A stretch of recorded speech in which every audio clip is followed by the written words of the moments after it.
माता ब्रह्मचारिणी की कथा।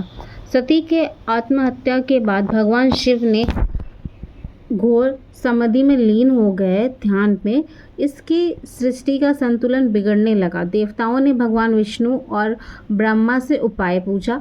तब ब्रह्मा जी ने कहा, हे देवगण, राजा हिमालय की कन्या के रूप में शक्ति पूर्ण जन्म ले चुकी है। वह शिवजी की पत्नी बनेगी और सृष्टि का संतुलन फिर से स्थापित करेगी।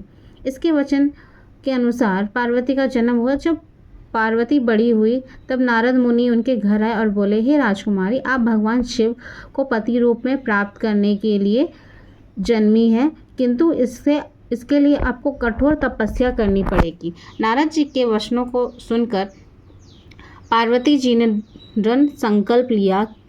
उन्होंने हिमालय के राजा तथा अपने पिताजी को जाकर बोला कि मुझे तपस्या करनी है।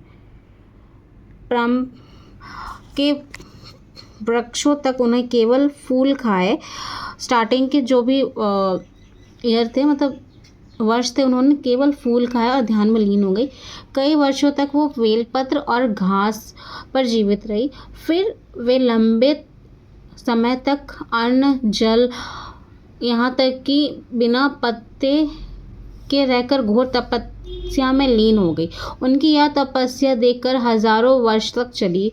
उनका शरीर धूल और पत्तों से जम गया, किंतु वह विचलित नहीं हुई। एकमात्र इच्छा थी कि भगवान शिव को पति के रूप में पाना है। इसके लिए उसने अद्भुत तीनों लोकों में प्रवाहित हो उठे। देवगण, ऋषि, मुनि, यहाँ तक कि स्वयं भगवान विष्णु ने भी उनका धैर्य और भक्ति की प्रशंसा की।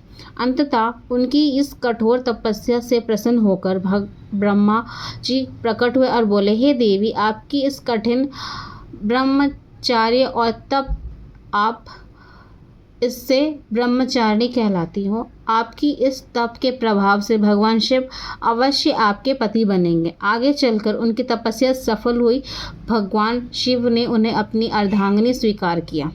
माता ब्रह्मचारिणी तप, धैर्य और भक्ति का प्रतीक है। इसकी यह कथा सुनने या संकल्प से अटूट मन में श्रद्धा होती है और भक्तों की सारी मनोकामना पूर्ण होती है।